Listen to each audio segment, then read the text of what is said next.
warahmatullahi wabarakatuh. Apa kabar semuanya Bunda? Semoga dalam keadaan sehat walafiat ya, bersama keluarga tercinta tentunya. Baik, alhamdulillah.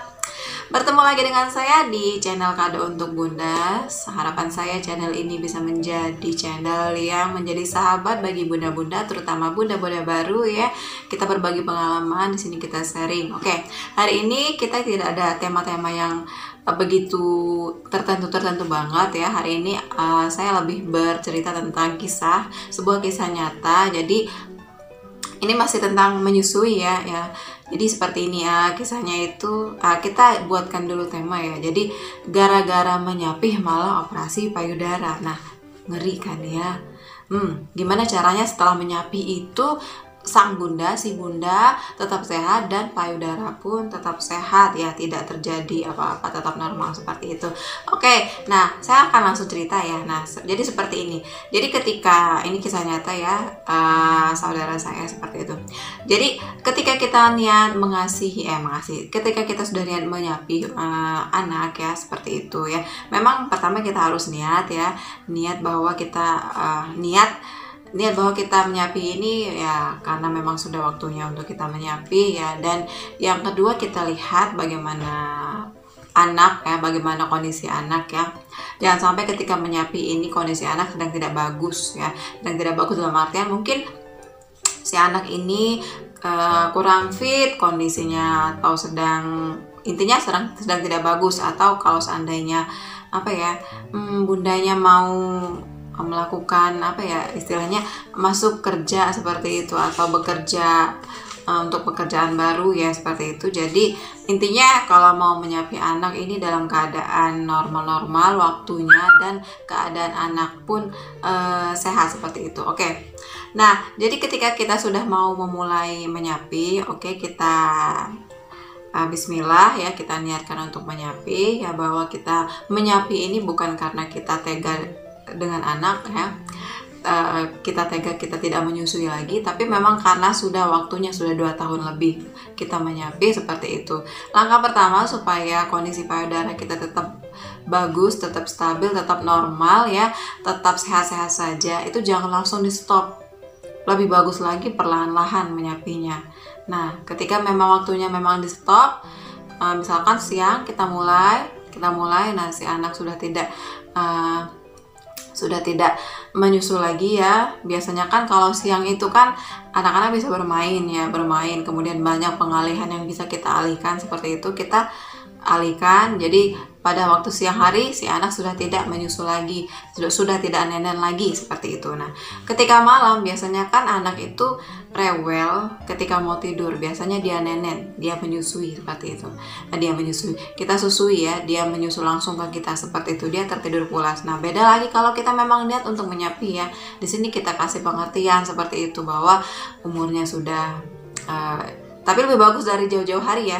Umurnya sudah 2 tahun, sudah pintar, sudah bisa makan, sudah bisa minum air putih yang banyak, seperti itu. Nah, jadi ketika malam si anak tidur ya, nah ini bisa kita sempatkan untuk bisa dibilang mengeluarkan, mengosongkan payudara kita. Mungkin dapatnya ketika kita keluarkan ASI dari payudara kita ketika malam hari itu ya, mungkin dapatnya tidak terlalu banyak ya, karena mungkin kita pernahnya pakai tangan, atau mungkin kalau seandainya punya pompa juga bisa dipompa. Tapi jangan deh ya, karena kan kita niatnya untuk istilahnya menyapih anak, seperti itu. Jangan sampai ketika kita pompa, karena hasil pompanya banyak malah produksinya juga semakin banyak, seperti itu. Nanti nggak jadi nyapi ya, karena memang banyak keluarnya, seperti itu. Oke, kita pernah pakai tangan. Nah, itu di malam hari, bisa jadi subuh, seperti itu, menjelang subuh, seperti itu. Oke.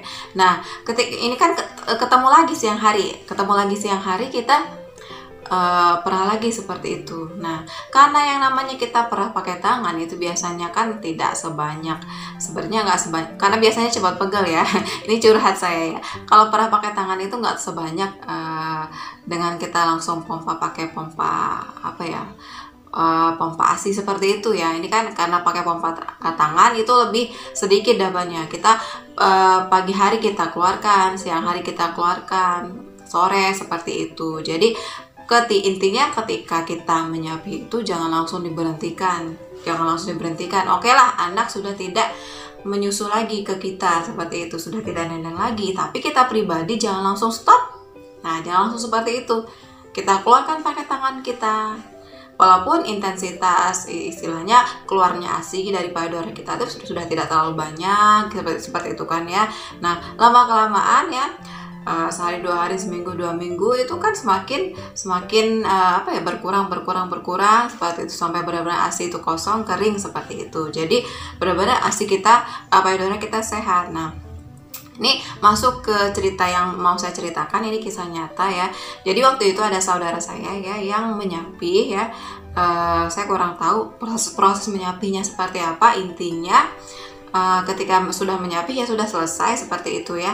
Nah, tiba giliran beberapa tahun kemudian ya, 4 tahun 5 tahun kemudian hamil lagi, kemudian melahirkan untuk anak yang ketiganya ini ya. Untuk anak yang ketiganya ternyata kondisi badan ibu sehat, payudara pun sehat, bagus ya, kencang seperti itu, tapi kok ASI tidak keluar pun sedikit, kemudian tidak keluar lagi seperti itu, dan sering terasa kencang dan tidak bisa dibilang sangat tidak nyaman di badan ya, sering demam, meriang seperti itu, keluar keringat dingin lah seperti itu ya, pusing kepala seperti itu. Nah, jadi ini kondisi tidak nyaman seperti ini, akhirnya ya dibawa ke tukang pijat, kemudian dipijat seperti itu ya. Nah, oke lah, dipijat seperti itu, sedikit bisa dikeluarkan, bisa mengurangi rasa tidak nyaman di tubuh tadi ya. Kemudian setelah itu ya biasa pulang ke rumah, beberapa hari kemudian terasa lagi seperti itu, tidak enak seperti itu, kemudian terasa keras.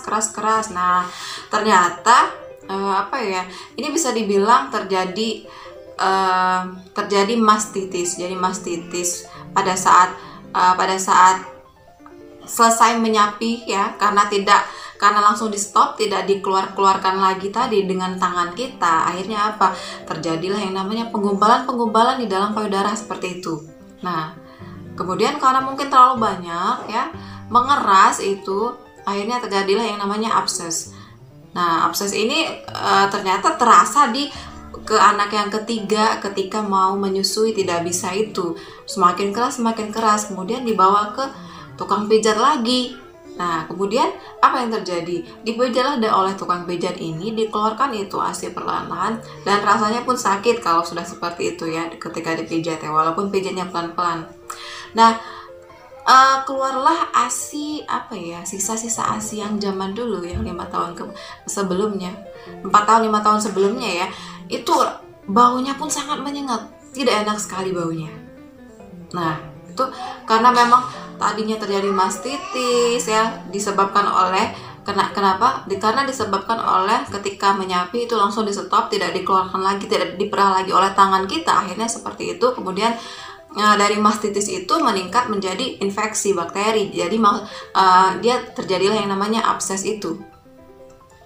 Nah, seperti itu.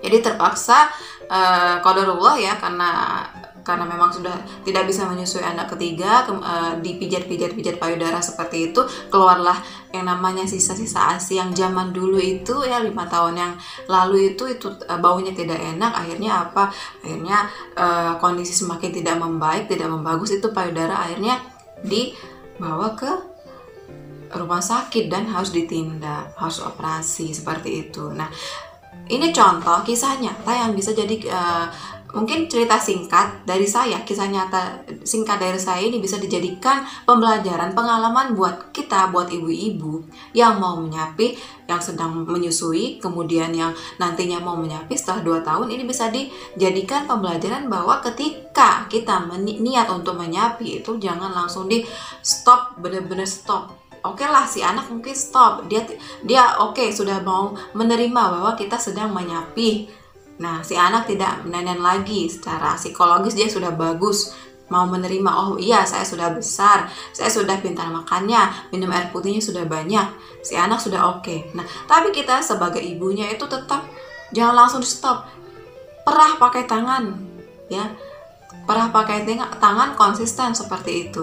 Memang ya mungkin agak pegel, memang mungkin membutuhkan waktu, tapi itu untuk apa? Menjaga supaya payudara kita tetap sehat, tetap normal seperti itu. Tidak terjadi yang namanya pembengkakan mastitis lah, kemudian efek dari komplikasi dari mastitis itu. Kemudian terjadi yang namanya mastitis itu peradangan payudara. Pada payudara biasanya tuh bengkak, memerah seperti itu ya.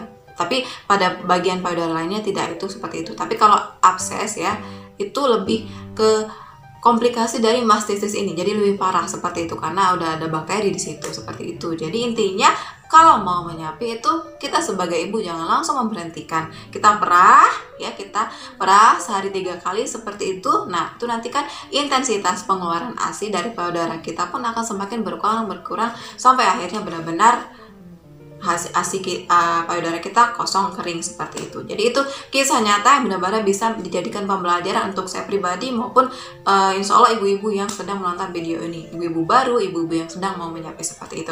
Oke ya, sekian dulu video kita pada kesempatan kali ini. Semoga video ini bermanfaat walaupun sekilas-sekilas saja ya. Dan jangan lupa untuk selalu dukung channel ini dengan cara like, comment, share ke seluruh media sosial Bunda, dan komen membangun ya seperti itu. Jangan lupa subscribe-nya juga.